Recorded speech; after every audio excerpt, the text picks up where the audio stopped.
And now, a workshop of the McAllen City Commission. All workshops are open to the public in accordance with the Texas Open Meetings Act.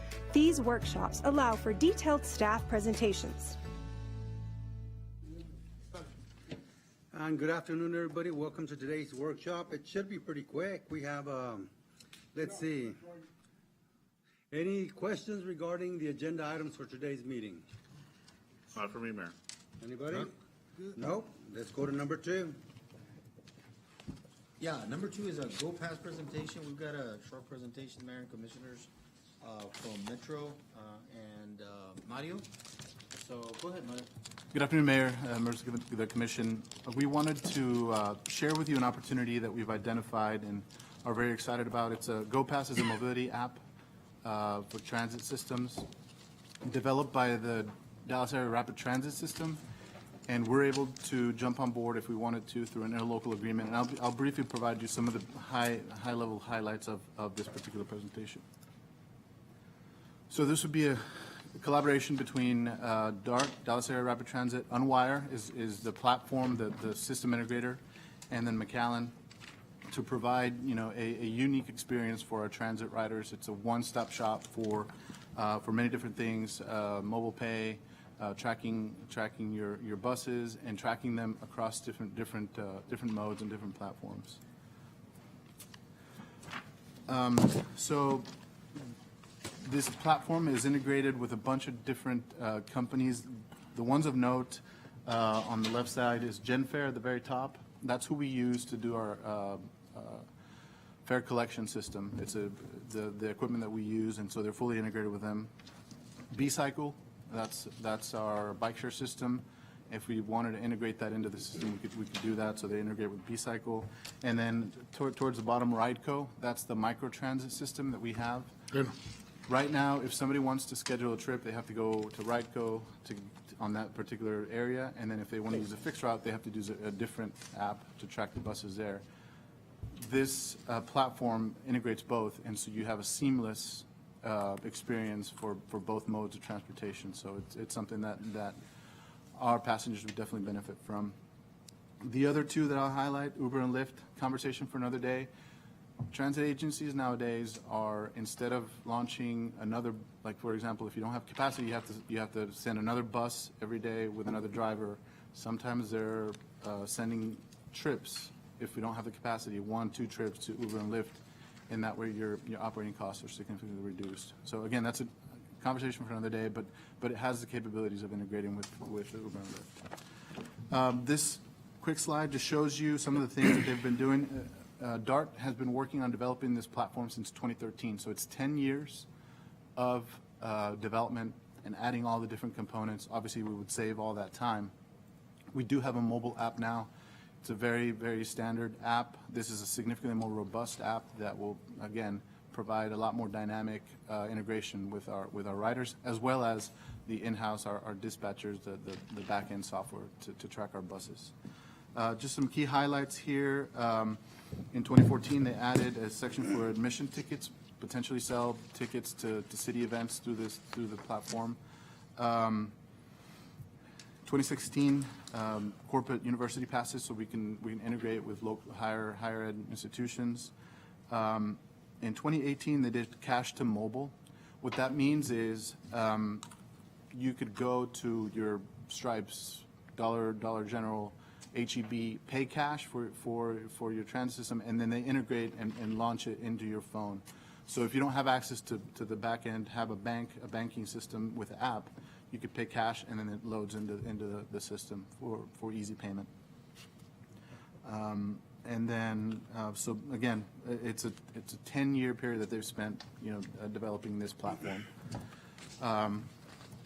Just some statistics. They've had 2 million GoPass downloads since implementation. 70% of their trips are scheduled through the app and on demand. Again, some of the transit agencies in Texas that are using this, obviously it's developed by DART, Corpus Christi, Waco Transit is in progress like we are. Well, they're looking at it. Trinity Metro, That's in Fort Worth and Denton County, among others. So it looks like a lot of transit agencies in Texas are taking advantage of the work that DART's put up, especially the smaller systems that don't have as robust of an IT and technology development team. You know, they don't have that capacity. Well, you know, they've done the work for a lot of us, and it's easy for us to integrate. Again, to highlight here, the RideCo is our partner for microtransit. Tulsa Transit is doing the GoPass with RideCo, and they're the first ones to integrate those two into a seamless kind of ride trip planner for both fixed route and microtransit, which is a system on demand. And then again, the ability to, if we wanted to in the future, integrate with Uber and Lyft. Just a quick overview of kind of the process that has been undertaken by DART, you know, from developing guidelines to licensing, and then at the very top, integrating, you know, with on-demand systems. And then just a little bit of a snapshot of what that would look like on a mobile app or on a website. You have a trip planning. It allows you to plan trips, you know, within, you know, our transit system, our fixed routes, to our demand response, and then eventually, if we needed to, across our region for other transit systems. It has the ability to send push notifications, to integrate, you know, safety features for our transit riders to report to us, and just a lot more robust communications with our riders through the app. Mario, real quick, does this Yes. platform allow real-time arrival ETAs at the stops? Yes, yeah, it'll give you, and then, so this is another, so yes, it will allow you to have real-time information as to bus arrivals and departures. And then with our system redesign, we're also working to change out all of our bus stops, or at the very least, enhance them. We could put a QR code, and then you read the QR code, and it'll take you down to all the stop times within the route. So that'll be part of what we would put on our, you know, if this is something that we do, that we could put on our bus stop so that people can have access to it at the bus stop. They just scan the QR code and get all the information on the timetables for that specific route. You know, one thing that on those bus stop signs, right, that kind of tell you where the stop, well, one, where the stop is, and kind of, some may have the image of the route, that I would think that sign would have to be more closer to a standard height level to do a QR code and all that. Yeah, so there are, you know, some standards as to how high or low we can put those signs. Obviously, what we want to do is make it a lot more legible, and so that's one of the things that we're working on, making sure that the sign contains both pertinent information, but also in a size that could be legible, you know, if you're reading, you know. So yeah, all those things will be taken into account.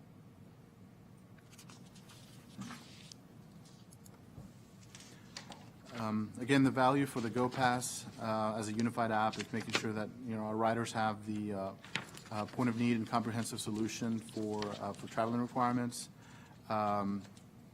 It provides mobility options and choices that riders utilize, you know, and drives adoption of services. A lot of times, people don't know about the services, and so they're reluctant to use them. You know, with the technology, you could attract a lot more ridership, and it's a proven solution, and you can see by, you know, the number of agencies that are signing on to get this app.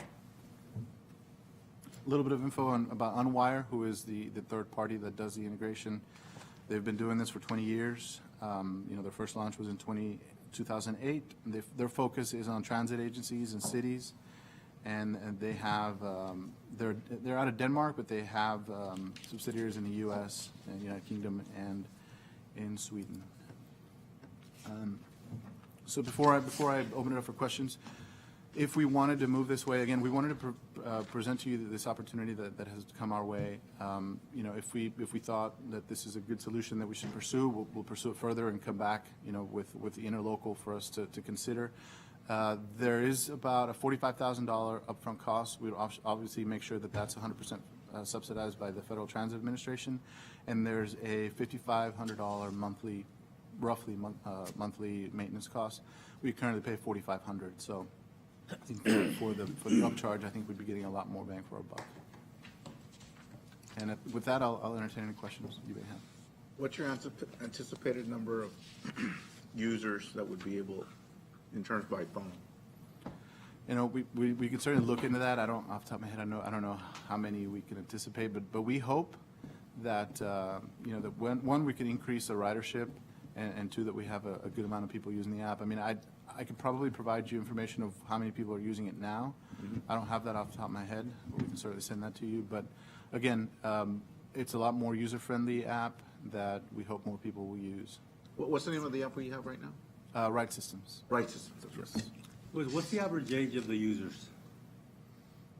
Or maybe not average, but, you know, So what we typically see is a lot of, I'm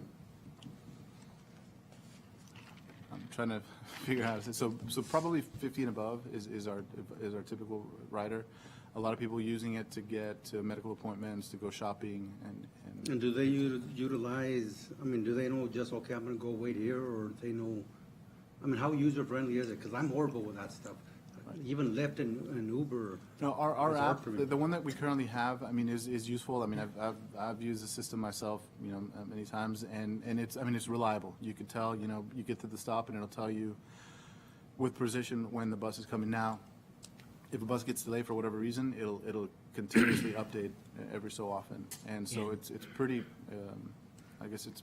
Those are kind of some of the best tools for the riders. Do you know the adoption rate between number of riders to number that use the app right now? For ours. Yes, I'll provide a report with that. because these tools work best with if you have adoption, right? So if we're already paying $4,500 and improving the service, especially for our metro riders, is $5,500.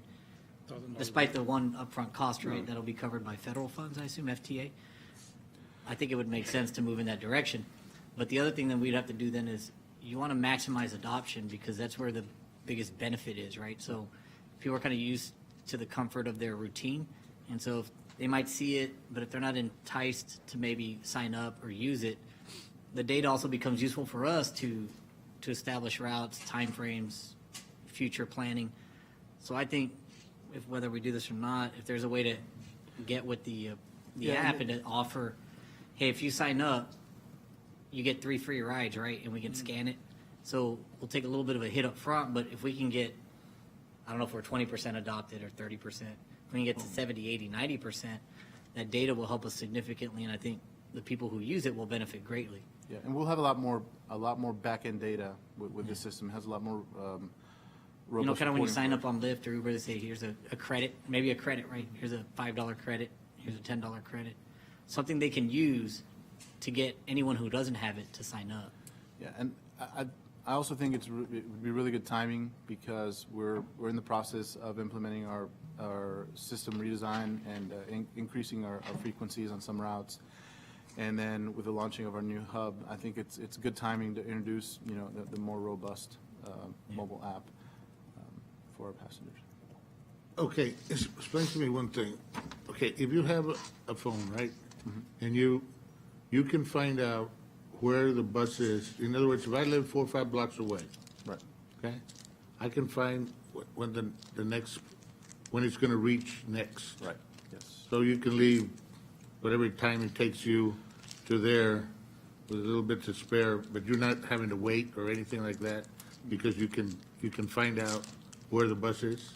Yeah, so An if you, approximate- I can tell you from my personal experience, I've gone out to lunch, and I've taken route 2, and I've gone to eat at, for example, Bodega, and for lunch.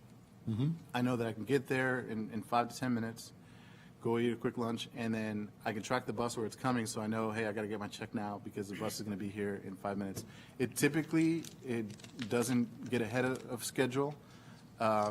It might get delayed. So, for example, if it takes them a little while longer to board, you know, certain people at a stop, it might push a minute or two. So right now it's available. Right now, it's available. Yes. So this new would not be a benefit. That would not be a benefit. Well, The new system. in terms, so it would be, in that regard, it would be apples to apples. What we're buying into is the ability for them to have, you know, the fare in their wallet on their phone, Yeah. right? We have the ability for them to schedule trips. We currently don't have a trip scheduler, a trip planner. It'll allow them the opportunity to plan their trip. So say, my address is, 5555 10th. Right. And I need to go to Tres Lagos. Right now, we have a fractured system because in Tres Lagos, we don't have fixed route. We have microtransit. And so we have a different app for that. This GoPass platform will allow us to integrate that so that it would be one seamless trip. And that's the end goal, is to provide a lot more.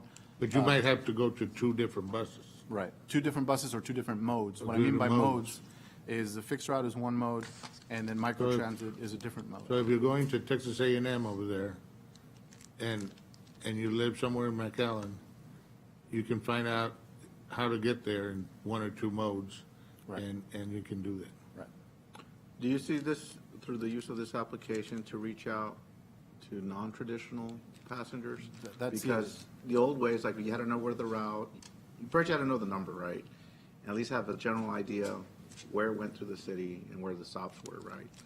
But I can see with using the app, it's like an Uber, it's just point to point, right?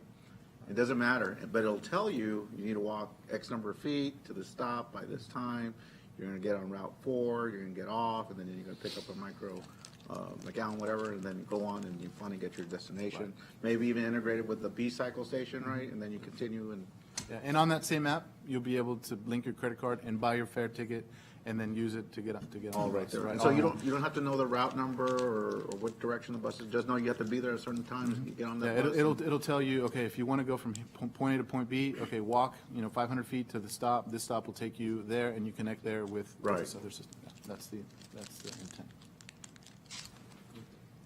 Good idea.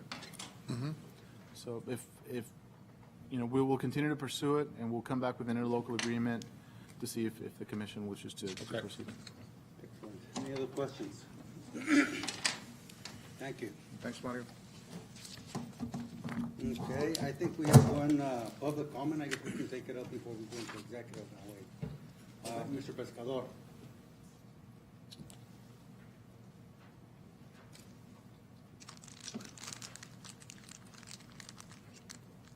Yes.